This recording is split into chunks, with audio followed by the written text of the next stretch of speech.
Hello दोस्तों, मैं हूं वैभव और आप देख रहे हैं बिट्स फॉर बायोलॉजी। तो इंडिया के इस बेस्ट क्रैश कोर्स में आज बात करेंगे क्लास 11th की दूसरी चैप्टर बायोलॉजिकल क्लासिफिकेशन की लेक्चर नंबर 3 की।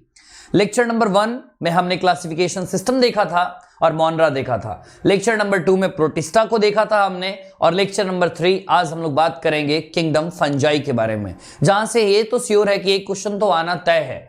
और एनसीईआरटी की लाइनों को हम देखेंगे, कॉम्प्लेक्स लाइनों को सिंपल तरीके से हम समझने की कोशिश करेंगे। ये जो हम देख रहे हैं अभी, ये थियरी सेशन है। किंगडम फंजाई के बेस्ट 75 क्वेश्चंस हम लोग प्रैक्टिस करने वाले हैं अनअकैडमी के स्पेशल क्लास में। उसका लिंक नीचे डिस्क्रिप्शन में दे रखा है। ये टेलीग्राम चैनल है। टेलीग्राम ऐप तो मोबाइल में होना ही चाहिए, क्योंकि टेलीग्राम पे बिट्स फॉर बायोलॉजी के जितने भी सारे लेटेस्ट अपडेट्स आते हैं, जितने भी एग्जाम से रिलेटेड अपडेट्स आते हैं, वो सारे यहां पे दे रखे होते हैं। ये 100 डेज का जो क्रैश कोर्स का शेड्यूल है, 14 दिसंबर को यह स्टार्ट हुआ था और 31 मार्च तक ये चलता रहेगा। इसमें ऑल इंडिया टेस्ट सीरीज भी है। जैसे कल संडे को ऑल इंडिया टेस्ट सीरीज हुआ, जिसमें कई सारे बच्चों को बहुत रिवार्ड्स दिए गए। ये शाम 4 बजे और रात 9 बजे का ये सेशन है अनअकैडमी के स्पेशल क्लास में। शाम 4 बजे क्लास 11th के ऑब्जेक्टिव सेशन है, रात 9 बजे क्लास 12th के ऑब्जेक्टिव सेशन जो अनअकैडमी के स्पेशल क्लास में चलती है। सारे क्वेश्चंस एनसीईआरटी बेस्ड होते हैं। डेली हम लोग 150 क्वेश्चंस का प्रैक्टिस करते हैं। 11th में 75 और 12th में 75 क्वेश्चंस। ऐसे ही करते रहे तो नीट तक लगभग 20,000 से ज्यादा क्वेश्चंस प्रैक्टिस कर चुके होंगे हम। अब जब तुम अनअकैडमी पे आओगे ये क्वेश्चंस करने के लिए, तो वहां तुमसे पूछा जाएगा इनवाइट कोड। तो इनवाइट कोड अगर तुमने ये अप्लाई कर दिया तो वो जितने भी सेशंस हैं मेरे, वो फ्री हो जाएंगे तुम्हारे लिए, जो स्पेशल क्लास के सेशन हैं। ये अनअकैडमी का पेड प्लेटफॉर्म है, जो कि एक बेहतरीन प्लेटफॉर्म है इंडिया में। अगर कोई बच्चा क्लास 11th में है, 12th में है या ड्रॉपर्स में है, तो उसके लिए स्पेशल कोर्सेस होते हैं, जहां पे पर्सनल इंटरेक्शन मिलता है, तुम्हें टीचर का अटेंशन मिलता है, इंटरेक्ट कर पाओगे तुम टीचर के साथ। डेली क्विजेज होती हैं, क्लास में क्विजेज होती हैं, लीडर बोर्ड मिलता है, और एक बेहतरीन टीचर्स की जो टीम है वो अनअकैडमी पे पढ़ाती है। तो ये इंडिया के बेहतरीन प्लेटफॉर्म के साथ जोड़ सकते हो तुम। तो उसमें तुम कोड यूज करोगे कुमार लाइव। उस पर मैं पूरी कंप्लीट बायोलॉजी पढ़ाता हूं, और ये 6 मंथ, 12 मंथ और 24 मंथ्स के प्लान है। जैसे तुम इसमें कुमार लाइव कोड यूज करोगे, वैसे ही 10% का तुम्हें वहां पे इंस्टेंट डिस्काउंट मिल जाएगा।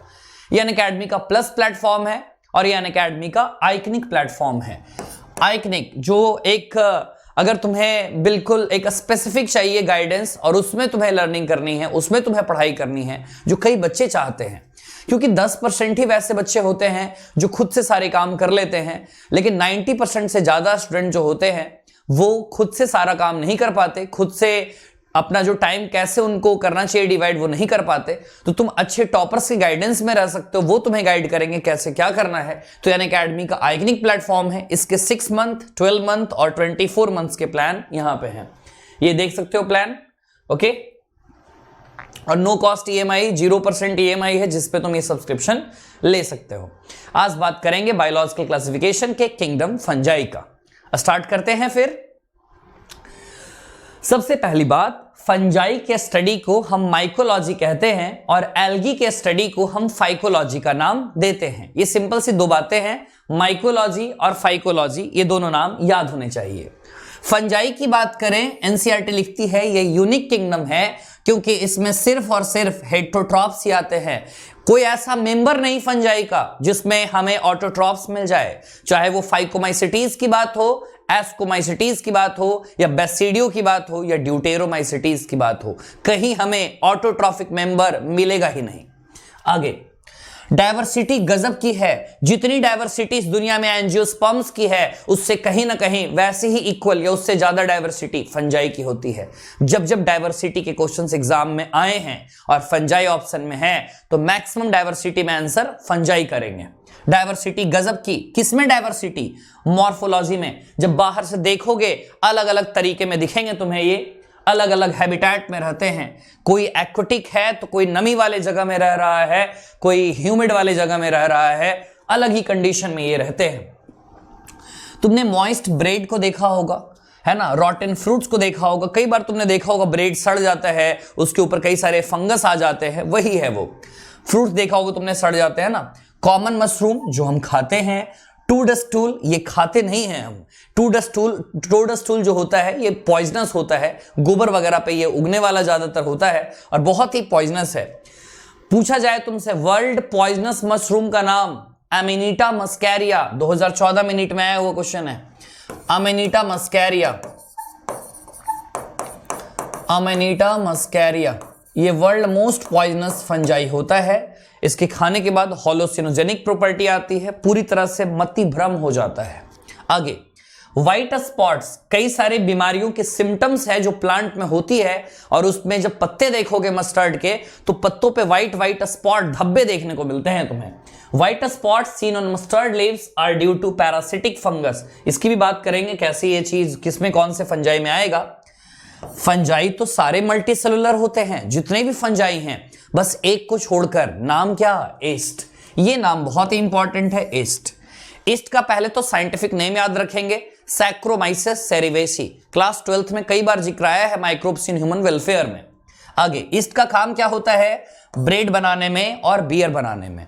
ब्रेड की बात करें तो इसको बेकर्स ईस्ट कहा जाता है, बियर की बात करें तो इसको ब्रूअर्स ईस्ट कहा जाता है। तो मैं कह सकता हूं ईस्ट का इस्तेमाल बेकरी इंडस्ट्री में होता है और ब्रूअरी इंडस्ट्री में होता है, मींस वाइन इंडस्ट्री में, बियर इंडस्ट्री में होता है।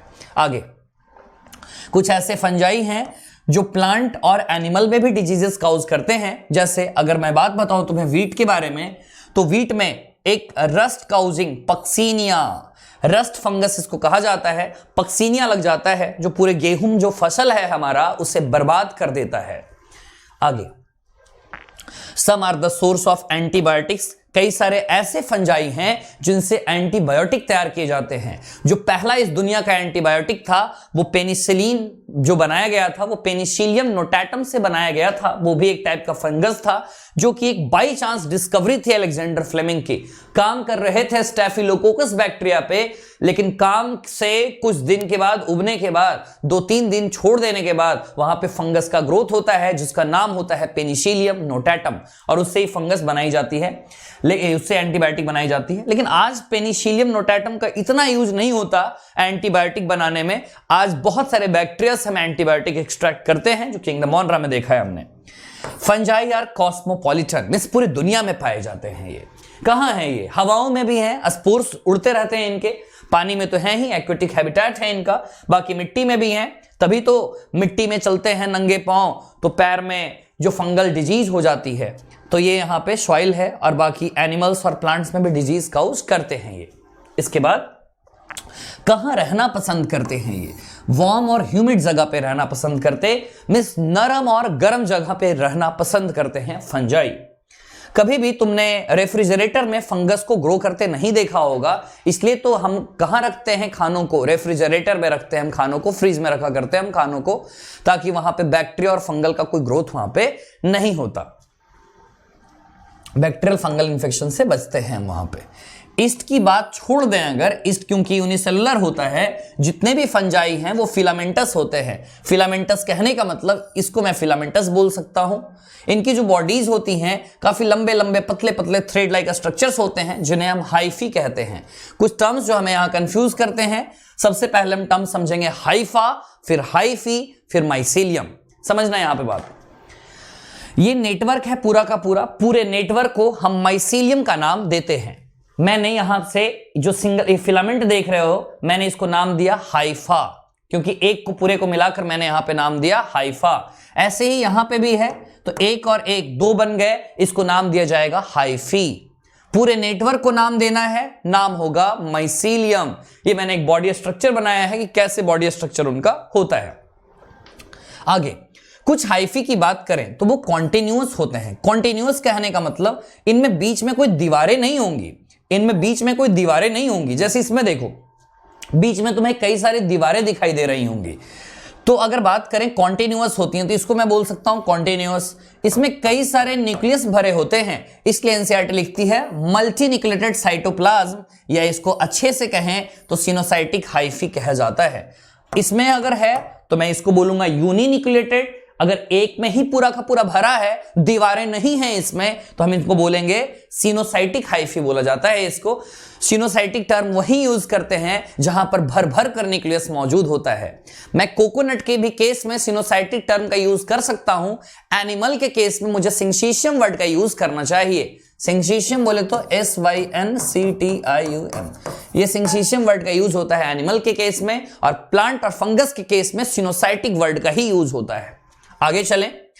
अदर्स हैव सेप्टेट, सेप्टे या सेप्टेट बोल सकते हैं। जैसे हमारे जो होता है, हमारा दिल होता है, दिल में चैम्बर होते हैं, दिल के चैम्बर को हम सेप्टम का नाम देते हैं। ऐसे ही यहां पर दीवारें जो हैं इन्हें सेप्टे बोला जाएगा, या इन्हें क्रॉस वॉल बोलते हैं। जैसे यहां पे सेप्टेट है, क्या मैं इसे सेप्टेट कह दूं?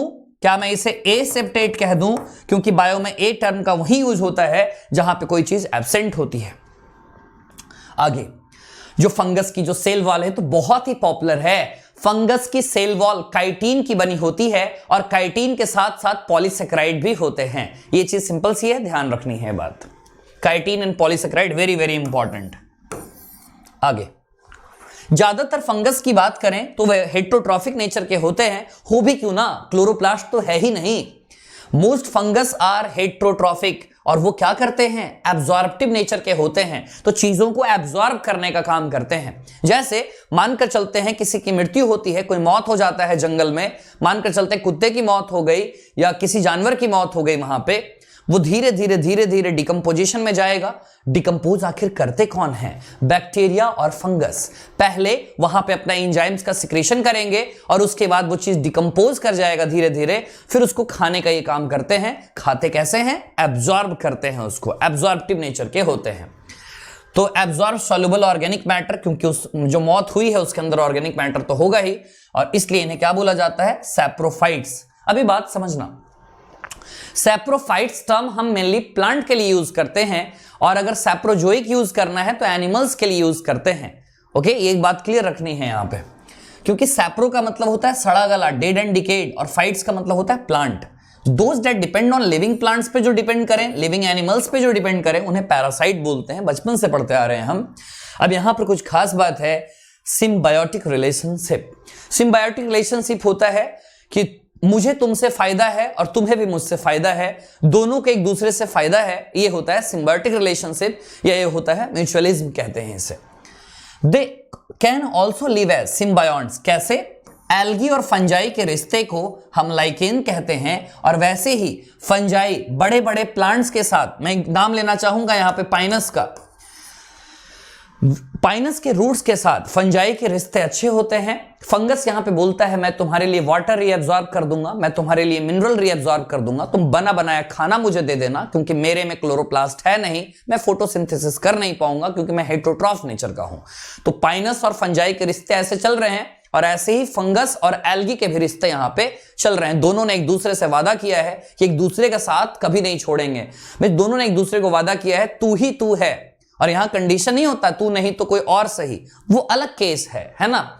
और तू नहीं तो मैं भी नहीं, यही केस एनसीईआरटी ने बोला है को एक्सटिंक्शन का बायोडायवर्सिटी एंड कंजर्वेशन में। अगर यहां पे फंगस नहीं तो यहां पे एल्गी नहीं, अगर यहां पे पाइनस नहीं तो वो वहां पे जो फंगस था वो वहां पे नहीं रहेगा। इसे कहते हैं को एक्सटिंक्शन, तू नहीं तो मैं भी नहीं। आगे बात चली है रिप्रोडक्शन के बारे में। रिप्रोडक्शन के तरीके 3 हैं यहां पे। सबसे पहला फ्रेगमेंटेशन, फीजन और बडिंग। तरीके पहले देखें कौन कौन से तरीके होते हैं। एक तो वेजिटेटिव होता है, एक एसेक्सुअल होता है, और एक सेक्सुअल होता है। वेजिटेटिव, फिर एसेक्सुअल और फिर सेक्सुअल। वेजिटेटिव के क्या तरीके हैं? एक तो फ्रेगमेंटेशन, याद करो ना the living world. The living world में एनसीईआरटी लिखती थी fungi, filamentous algae and protonema of mosses also divides by fragmentation. Fungi का जिक्र आया ना, फ्रेगमेंटेशन चल रहा है। फ्यूजन की बात करें तो फ्यूजन भी यहां पे होता है। इसके बाद बडिंग की बात करें तो बडिंग तो होता ही है, तुमने खूब नाम सुना है, ईस्ट में बडिंग होती है। नेक्स्ट आ जाए हम लोग एसेक्सुअल रिप्रोडक्शन में। यहां स्पोर ही स्पोर मिलेगा। स्पोर के नाम इंपॉर्टेंट हैं, कोनिडिया, स्पोरेंजियोस्पोर और जूस्पोर। ये बात ध्यान रखना, कोनिडिया जब भी बनता है, कोनिडिया ऐसे ही बनता है, ऊपर ऊपर से चीजें बनती हैं। और स्पोरेंजियोस्पोर के अंदर में 2 टाइप के स्पोर आते हैं।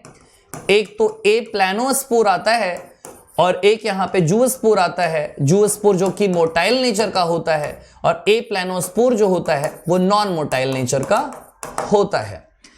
तो अगर मैं बोलूं इसके बारे में, स्पोरेंजियोस्पोर कहां बनेगा, तो इसके अंदर बनता है। ये देखो अंदर में जो बना वो स्पोरेंजियोस्पोर, जो बाहर में बना वो कोनिडिया बाहर में ही बनता है। ये चीज खूब तुम्हें कंफ्यूज करती है एनसीईआरटी, बार बार टर्म देकर एक्सोजेनसली, इंडोजेनसली। इंडो का मतलब साफ है, अगर स्पोर जो हैं अगर इसके अंदर में बने नाम स्पोरेंजियोस्पोर, नाम इंडोजेनसली, अगर बाहर में बने नाम एक्सोजेनसली। सिंपल सी बात है। सेक्सुअल रिप्रोडक्शन में 3 स्पोर हैं, oospore, ascospore, basidiospore। ट्रिक बस सिंपल सा है, ओ आज बस, ठीक है। ओके, तो ये बेसिडियोस्पोर तक की बात की हमने। एक बार फिर से देखते हैं इन चीजों को। 3 तरीके रिप्रोडक्शन के थे, वेजिटेटिव, एसेक्सुअल और सेक्सुअल। वेजिटेटिव की बात करें तो फ्रेगमेंटेशन, फिजन और बडिंग। इसके बाद एसेक्सुअल में आए, 2 तरह के हमें स्पोर मिले, एक मिला कोनिडिया जो कि एक्सोजेनसली था, एक मिला स्पोरेंजियोस्पोर जो कि इंडोजेनसली था। स्पोरेंजियोस्पोर के में 2 टाइप आते हैं, एक टाइप को बोलते हैं जूस्पोर जो हमेशा मोटाइल होगा, कहीं भी केस ले लें, चाहे एल्गी में भी ले लें। इसके बाद एक और जो है वो है ए प्लानोस्पोर, नाम ए आया है मिस, इसमें जो मोटिलिटी है वो चल फिर नहीं पाएगा वो। और आखिरी चीज था सेक्सुअल रिप्रोडक्शन, 3 तरह के स्पोर आए, oospore, ascospore और बेसिडियोस्पोर। अलग अलग जो स्पोर्स बनते हैं जिस स्ट्रक्चर में बने उस स्ट्रक्चर को हम फ्रूटिंग बॉडी का नाम देते हैं। फ्रूटिंग बॉडी से उसको नरिशमेंट मिल रही होती है, सब कुछ मिल रहा होता है उससे। सेक्सुअल साइकिल बेहतरीन है, इंपॉर्टेंट है, बहुत ही इंपॉर्टेंट। 3 फेज में यह चीज चलती है। मैंने इसको डायग्राम से बनाने की कोशिश की है, देखना जरा। यहां पे मैं यहां पे कह रहा हूं, यहां पे कोई 2 सेल या 2 गैमेट आपस में मिलते हैं, दोनों मिल गए आपस में, क्योंकि पहली बार प्रोटिस्टा में गैमेट आ चुका है, फंजाई में आना कोई नई बात नहीं है। सेक्सुअल चल रहा है, मींस गैमेट्स का फ्यूजन तो तय है। सेक्सुअल साइकिल ही देख रहे हैं हम। ये n है और ये n है। मैंने इसको मान लिया कोई भी सेल और कोई भी गैमेट यहां पे डिफरेंट स्ट्रेन का, अलग अलग वैरायटी का हमने यहां पे लिया है। आपस में सबसे पहले दोनों के प्रोटोप्लाज्म मिलते हैं, दोनों के साइटोप्लाज्म आपस में मिलते हैं। तो क्या मैं इस फ्यूजन को साइटोप्लाज्मिक फ्यूजन कह दूं? इसी का एक नाम होता है, नाम बोलते हैं प्लाज्मोगैमी। सबसे पहला प्रोसेस देखा हमने, नाम था प्लाज्मोगैमी। अभी तक न्यूक्लियस का फ्यूजन नहीं हुआ है, बात क्लियर है ये। अभी तक सिर्फ और सिर्फ साइटोप्लाज्म का फ्यूजन हुआ है और नहीं तो प्रोटोप्लाज्म का फ्यूजन हुआ है। अब ये दोनों हैं, दोनों के पास ये प्रॉपर्टी हो सकती है, चाहे तो दोनों मोटाइल हो सकते हैं और नहीं तो दोनों नॉन मोटाइल हो सकते हैं। आगे दोनों आपस में मिले हैं। अभी देखना, मैंने NN से 2N नहीं किया अभी न्यूक्लियस का, क्योंकि फ्यूजन नहीं हुआ है, अभी तक साइटोप्लाज्म मिले हैं। आओ दोनों के साइटोप्लाज्म को मिलाओ, दोनों के साइटोप्लाज्म मिल चुके हैं, तो इस प्रोसेस को हमने बोला है प्लाज्मोगैमी। पहला प्रोसेस कंप्लीट है। दूसरे प्रोसेस में चलें तो क्या NN मिलकर 2N बन जाएगा? इस प्रोसेस का नाम देते हैं कैरियोगैमी। गैमी का मतलब होता है जो बात चल रही है गैमेट्स की, उनका फ्यूजन जो हो रहा है, और वो कैरियो की बात चल रही है, मतलब न्यूक्लियस की बात चल रही है। क्या न्यूक्लियस का फ्यूजन हो गया? कैरियोगैमी कहते हैं इसे। Plasmogamy complete, karyogamy complete. Karyogamy से डिप्लॉयड स्ट्रक्चर बन गया, नाम 2N। इसको हमने क्या नाम दिया? डाइकैरियन। क्या हम इसे नाम दे दें सिनकैरियन? क्योंकि सिन वहीं यूज किया जाता है जहां पे फ्यूजन होता है। याद करो ना, सिनकार्पस, पेपेवर, मस्टर्ड, टोमेटो, ये सब में चीजें आपस में मिली हुई रहती हैं, जुड़ी हुई रहती हैं। और 2N है, मियोसिस करा दें, 2N बन गया, मियोसिस करा दो। मियोसिस कराने के बाद 4 तो बनेंगे ही बनेंगे, तो 4 यहां पे बन जाते हैं। फिर आगे ये जर्मिनेट करेंगे, फिर ये स्पोरिया गैमेट का फॉर्मेशन यहां पे करते हैं। इतनी बात सिंपल होती तो बात ही कुछ और थी। यहां पे एनसीईआरटी ने कुछ इसको कॉम्प्लेक्स किया है, वो समझते हैं। आओ NN NN दोनों मिले, प्लाज्मोगैमी हुआ, NN बन गए, मिस अभी तक डाइकैरियन का स्ट्रक्चर बन गया। डाइकैरियन से सिनकैरियन में पहुंचने में कुछ ऐसे हैं जिसमें वक्त लगता है और कुछ ऐसे हैं जिसमें बहुत ही जल्दी में चीजें हो जाती हैं। जैसे डाइकैरियन पे अभी हम हैं, 3 की मैं नाम लूंगा, फाइकोमाइसिटीज, एस्कोमाइसिटीज और बेसिडियोमाइसिटीज। तुम सोच रहे होगे ड्यूटेरोमाइसिटीज से ऐसा भेदभाव क्यों? ड्यूटेरोमाइसिटीज में सेक्सुअल फेज नहीं होती, वहां वेजिटेटिव या एसेक्सुअल फेज होती है। ये बात याद रखना, सेक्सुअल नहीं है इसलिए उसे इम्परफेक्ट फंजाई भी कहते हैं। फाइकोमाइसिटीज की बात करें, डाइकैरियन बनता है लेकिन थोड़े देर के लिए बनता है। फाइकोमाइसिटीज में शॉर्ट टाइम के लिए डाइकैरियन का फॉर्मेशन हो रहा है। लेकिन एस्कोमाइसिटीज और बैसिडियोमाइसिटीज में यही डाइकैरियोन का फॉर्मेशन लंबे स्टेज तक चलता है। एनसीईआरटी लिखती है इंटरवेनिंग डाइकैरियोटिक स्टेज। बात समझ में आई? बस इतनी चीजें ध्यान रखनी है। पढ़ते हैं जरा इसे। फ्यूजन हुआ है प्रोटोप्लाज्म का, दो मोटाइल या दो नॉन मोटाइल गैमेट्स हो सकते हैं आपस में। इस फ्यूजन को हम प्लाज्मोगैमी का नाम देते हैं क्योंकि अभी न्यूक्लियस का फ्यूजन नहीं हुआ है। न्यूक्लियस का फ्यूजन हो जाए हम नाम देते हैं कैरियोगैमी का। मियोसिस होती है जाइगोट में, बन जाते हैं हैप्लॉइड स्पोर्स। यहां पे उसी लाइन को मैंने समझाया है अभी। एक फंगस जो कि सेक्सुअल रिप्रोडक्शन में गई है, दो haploid hyphae compatible mating type के होने चाहिए। यहां बात ये क्लियर है। अगर दो गैमेट आपस में मिलते हैं तो वो तो कॉम्पेटिबल होना चाहिए ना, दोनों में मिक्सिंग होगी तभी तो करेंगे ना। अगर ह्यूमन मेल ह्यूमन फीमेल के साथ अगर यहां पे ब्रीडिंग कर रहा है, अगर सेक्सुअल रिप्रोडक्शन कर रहा है कॉपुलेशन, तब आगे के ऑफस्प्रिंग पॉसिबल हो सकते हैं। ऐसे ही यहां पे भी बात की गई है। आपस में कॉम्पेटिबल टाइप वाले आपस में आते हैं, जैसे हमने एनएन को आपस में लाए। कुछ फंजाई में जो फ्यूजन होता है दो हैप्लॉइड सेल का, वो डायरेक्ट बन जाते हैं डिप्लॉइड सेल्स। बीच में कोई डाइकैरियोटिक स्टेज ज्यादा देर के लिए नहीं बनता। However, in other fungi जैसे एस्कोमाइसिटीज और बैसिडियोमाइसिटीज में एन इंटरवेनिंग, बीच में रास्ता रोक देता है, बीच में थोड़ा देर टाइम लगाता है, उसको बोला एनसीईआरटी इन इंटरवेनिंग डाइकैरियोटिक स्टेज। जैसे N+NN जो है, मींस यहां पर बात कर रहे हैं डाइकैरियन, वो कुछ देर के लिए वहां पे परसिस्ट करता है। तो क्या इस फेज को डाइकैरियोफेज कह सकते हैं?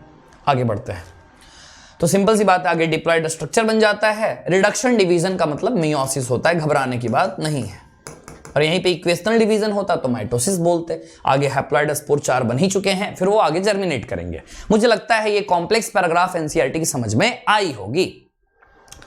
आगे देखते हैं फंजाई के वेरियस क्लासेस। तो क्लासेस में डिवाइड करना है तो कुछ तो क्राइटेरिया रखना चाहिए ना कि इसके बेसिस पे डिवाइड कर रहे हैं। आओ देखो क्राइटेरिया क्या क्या है। सबसे पहला क्राइटेरिया है माइसेलियम की मॉर्फोलॉजी। आखिर माइसेलियम दिखती कैसी है? क्या वो सेप्टेट है? क्या वो एसेप्टेट एंड सिनोसाइटिक नेचर की है? क्या उसमें ब्रांचिंग हुई है या उसमें ब्रांचिंग नहीं हुई है? ये बात बोली एनसीईआरटी ने, मॉर्फोलॉजी ऑफ द माइसेलियम।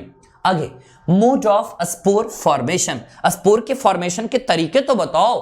क्या वो एसेक्सुअल है? क्या वो वेजिटेटिव है? क्या वो सेक्सुअल है? आगे फ्रूटिंग बॉडी तो बताओ। क्या वो एस्कोकार्प है? क्या वो बैसिडियोकार्प है? तो ये सब बेसिस हैं जिनके चलते किंगडम फंजाई को 4 मेजर क्लासेस में डिवाइड किया गया। और ये पहला क्लास है फाइकोमाइसिटीज। अभी मैंने जस्ट बताया था फाइकोलॉजी की स्टडी। किसकी स्टडी? फाइकोलॉजी, एल्गी की स्टडी। आओ फाइको की बात करें। क्या मैं इसे एल्गल फंजाई का नाम दे दूं? इसे क्या नाम देते हैं हम? Algal fungi. माइसिटीज कहीं भी वर्ड आएगा तो समझना माइसेलियम की जिक्र हो रही है, और माइसेलियम तो फंजाई में ही होगा, ये बात तो तय है। फाइको का मतलब एल्गी, माइसेटीज का मतलब माइसेलियम, मतलब फंजाई, नाम एल्गल फंजाई। आगे फाइकोमाइसिटीज कहां होंगे? एक्वेटिक हैबिटेट में होंगे। कोई नई बात नहीं है, फंजाई रहते हैं वैसे जगहों पे। डिकेइंग वुड, जो सड़ गल गए हैं वुड, वहां पे रहते हैं वुड पे। मॉइस्ट और डैम्प प्लेसेस पे, क्योंकि इन्हें नमी ही पसंद है, वहीं पे रहते हैं ये। और चाहे तो ऑब्लिगेट पैरासाइट, मतलब 100% पैरासाइट है। अगर लिविंग प्लांट और लिविंग एनिमल नहीं दोगे जिंदगी छिन जाएगी। ऑब्लिगेट पैरासाइट हैं किस पे? प्लांट पे रहेंगे तो 100% डिपेंडेंट हैं। माइसेलियम एसेप्टेट और सिनोसाइटिक। क्या ये ऐसा माइसेलियम है? एसेप्टेट, दीवारें नहीं होंगी, बहुत सारे न्यूक्लियस भरे होंगे, नाम एसेप्टेट। उसके बाद भर भर कर न्यूक्लियस मौजूद है, नाम सिनोसाइटिक। यहां से रिप्रोडक्शन की कहानी होती है, क्योंकि अभी एनसीईआरटी ने बोला था ना division morphology of the mycelium पे हुई। देख लिया माइसेलियम, एसेप्टेट और सिनोसाइटिक निकला। इसके बाद हम आ चुके हैं कैसे रिप्रोडक्शन ये करता है। एसेक्सुअल रिप्रोडक्शन की बात करें, जूस्पोर। तुम भी सोच रहे होगे कि एसेक्सुअल रिप्रोडक्शन तो बात सही है, अभी सर ने बताया था 2 चीजें होती हैं। एक तो स्पोरेंजियोस्पोर, उसमें 2 चीजें होती हैं, एप्लानोस्पोर और जूस्पोर। और एक और था क्या? कोनिडिया। अब देखना उसमें से क्या क्या आया है एसेक्सुअल रिप्रोडक्शन में। Asexual reproduction takes place by zoospore. Zoospore हमेशा मोटाइल होता है और एप्लानोस्पोर हमेशा नॉन मोटाइल होता है। तो ये बात तो पता चल गई कि फाइकोमाइसिटीज में जो स्पोरेंजियोस्पोर में दोनों थे, वो दोनों यहां पे इस्तेमाल आते हैं। नेक्स्ट ये जो स्पोर्स हैं इंडोजेनसली। अब ये बात सबको क्लियर हुई, इसको इंडोजेनसली क्यों बोला गया? क्योंकि अभी जस्ट मैंने जिक्र किया था कि जब भी स्पोरेंजियोस्पोर का फॉर्मेशन होगा वो अंदर में होगा, और जब भी कोनिडिया बनेगा वो कोनिडिया बाहर में बनता है। नाम These spores are endogenously produced in sporangium। इस स्ट्रक्चर का नाम क्या है? इस गोले का, इस गोले का नाम है स्पोरेंजियम। अगर नाम तुमको मिले स्पोरेंजियोस्पोर, तो ये तो हो गया हमारा स्पोरेंजियम, ये गोले को बोल दिया स्पोरेंजियम। ये जो डंडी देख रहे हो, इस डंडी को बोलते हैं स्पोरेंजियोफोर का नाम देते हैं। These spores are endogenously produced in sporangium। Zygospore, zygospore जो होता है ना, इसका मतलब समझना जरा। जाइगोस्पोर हम किसके बारे में बोल रहे हैं? अब यहां से सेक्सुअल रिप्रोडक्शन स्टार्ट हुई है। जैसे इतनी डिटेल तो नहीं है वैसे एनसीईआरटी में, अगर फंजाई जो हम पढ़ रहे हैं वो क्लास फाइकोमाइसिटीज, अगर इसको भी डिवाइड करना चाहें तो हम दो पार्ट में डिवाइड कर सकते हैं, एक ooमाइसिटीज में और एक जाइगोमाइसिटीज में। सिंपल सी बात है। अभी हमने सेक्सुअल रिप्रोडक्शन में 3 तरह के स्पोर देखे थे, ooस्पोर, एस्कोस्पोर और बेसिडियोस्पोर हमने देखा था। वही बात करें अगर फाइकोमाइसिटीज में, तो मैंने बोला 2 तरह के इसमें क्लासेस और सब क्लासेस डिवाइड किए जाते हैं। एक होता है ooमाइसिटीज, एक होता है जाइगोमाइसिटीज। क्या मैं कह दूं वो ooस्पोर था, वो ooमाइसिटीज के लिए था, ये जाइगोस्पोर है, ये जाइगोमाइसिटीज वाले के लिए है? एनसीईआरटी ने घुसा दिया यहां पे, तो समझ सकते हैं ooस्पोर और जाइगोस्पोर बात बराबर है, सिर्फ अलग अलग सब क्लासेस के लिए बोला गया है। तो ये बने हैं तो गैमेट्स का फ्यूजन तो होगा, सेक्सुअल रिप्रोडक्शन है। इसके बाद These gametes are similar in morphology।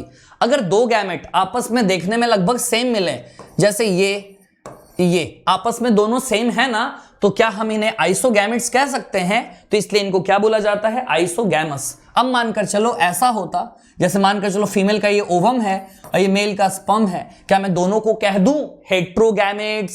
Simple सी बात है। आइसोगैमस और डिसिमिलर होगा तो एनिसोगैमस का नाम देंगे या ooगैमस का नाम देते हैं। अगर डिसिमिलर कैसा भी तुमको मिल रहा है तो इसको हम नाम देंगे ooगैमस का। आगे कुछ एग्जाम्पल हैं। एग्जाम्पल में ट्रिक है तुम्हारा Ram, R for rhizopus, A for albugo, M for mucor. Simple सी बात है।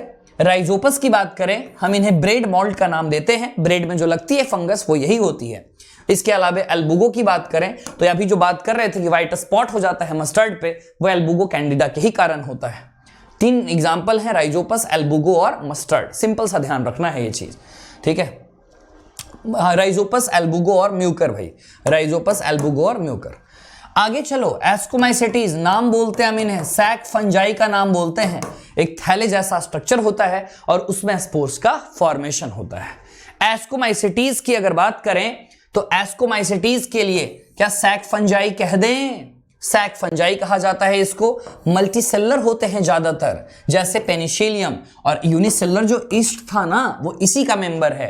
एस्कोमाइसिटीज का ही वो मेंबर होता है ईस्ट। सैक्रोमाइसिस सेरिवेशिया भी नाम दिया था हमने। सैप्रोफाइटिक सड़े गले चीजों पे डिपेंड रहते हैं, डिकम्पोजिशन तो करते ही हैं। पैरासिटिक तो हैं ही। कॉप्रोफिलस जो गोबर पे ग्रो करते हैं, हम उनको कॉप्रोफिलस का नाम देते हैं। अब ये चीज ध्यान रखना, माइसेलियम की तो बात हमने पिछली बार की थी, एसेप्टेट एंड सिनोसाइटिक, जो कि फाइकोमाइसिटीज में था। अब के बाद तुम्हें याद रखने की जरूरत नहीं है, क्योंकि सारे माइसेलियम सेप्टेट और ब्रांच्ड ही मिलेंगे। सेप्टेट और ब्रांच्ड ही मिलेंगे। ये 3 डायग्राम है यहाँ पे, जैसे ये तुम डायग्राम देख रहे हो, इसके बाद ये डायग्राम है एस्परजिलस का, है ना। तो म्यूकर, एस्परजिलस और अगैरिकस, मशरूम जिसे हम खाते हैं, कॉमन मशरूम है ये। ओके, ये म्यूकर है तुम्हारा, ये एस्परजिलस है तुम्हारा, और ये अगैरिकस है तुम्हारा, मशरूम कहते हैं हम इन्हें। ब्रांच और सेप्टेट, ये बात तो क्लियर है। आगे बात करते हैं एसेक्सुअल स्पोर के बारे में। कोनिडिया, कोनिडिया देखते ही तुम बोल दोगे सर ये तो बाहर से बनेगा, नाम एक्सोजेनसली। ऑन द स्पेशल माइसेलियम कोनिडियोफोर्स कहते हैं। हम समझना कोनिडियोफोर रियल में किसको बोला जा रहा है। इस स्ट्रक्चर को हम कोनिडियोफोर का नाम देते हैं। कोनिडियोफोर, जहां से अटैचमेंट हुआ है ना माइसेलियम के साथ, और बाकी इसको क्या बोल देंगे? Conidia. Conidia on germination mycelium produce करेगा। सेक्सुअल स्पोर का नाम एस्कोस्पोर। सिंपल सी बात है, नाम कैसे क्यों याद रखोगे तुम? फाइकोमाइसिटीज में हमने बोला ooस्पोर या जाइगोस्पोर नाम, क्योंकि उसके ooमाइसिटीज और जाइगोमाइसिटीज मेंबर आते हैं, क्लासेस हैं उसके सब क्लासेस।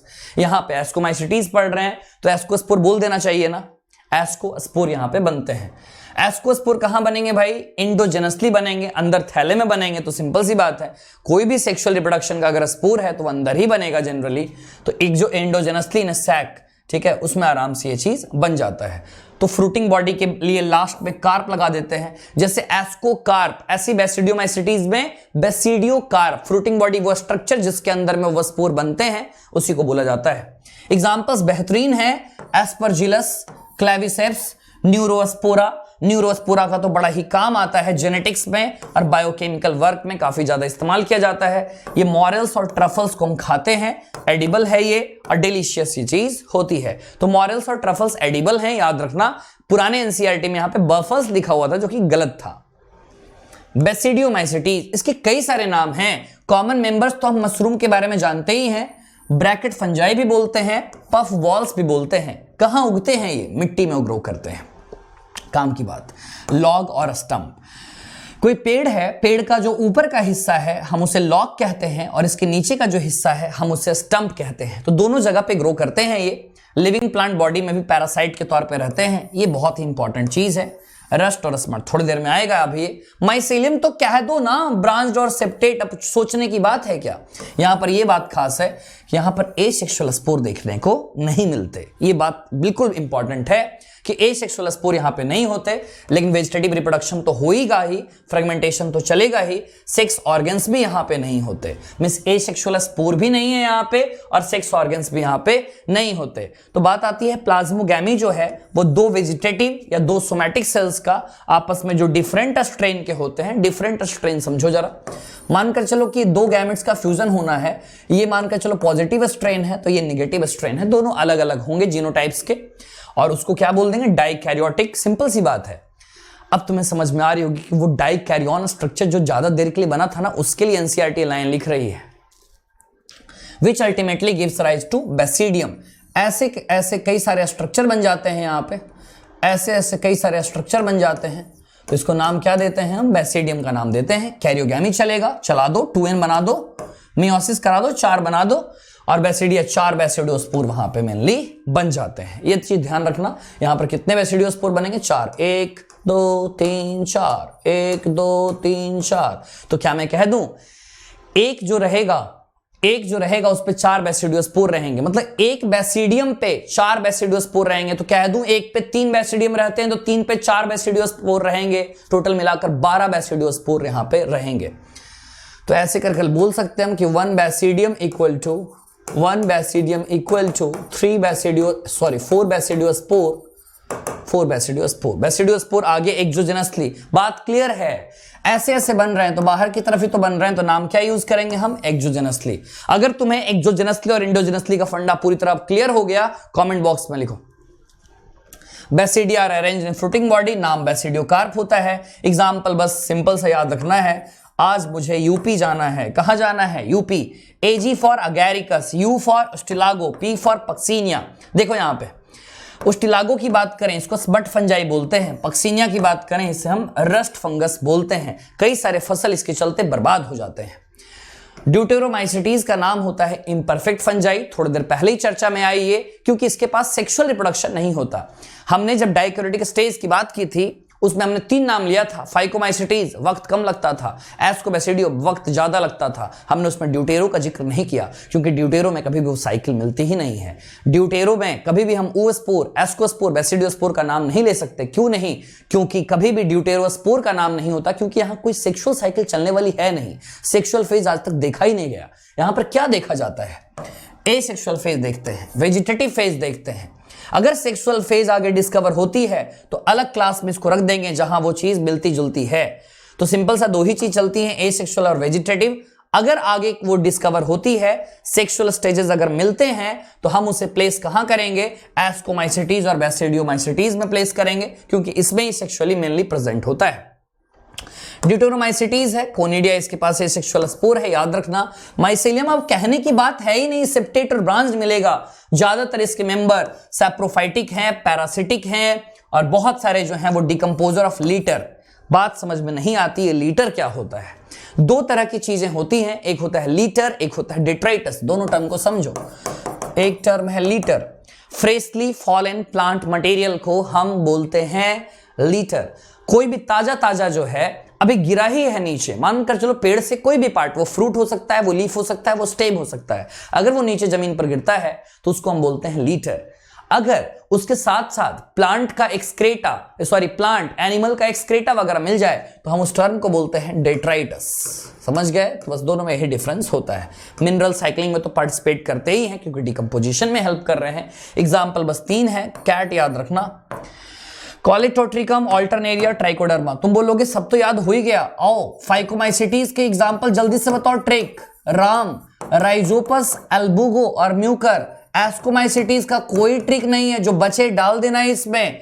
बेसिडियोमाइसिटीज में ट्रिक है, आज यूपी जाना है।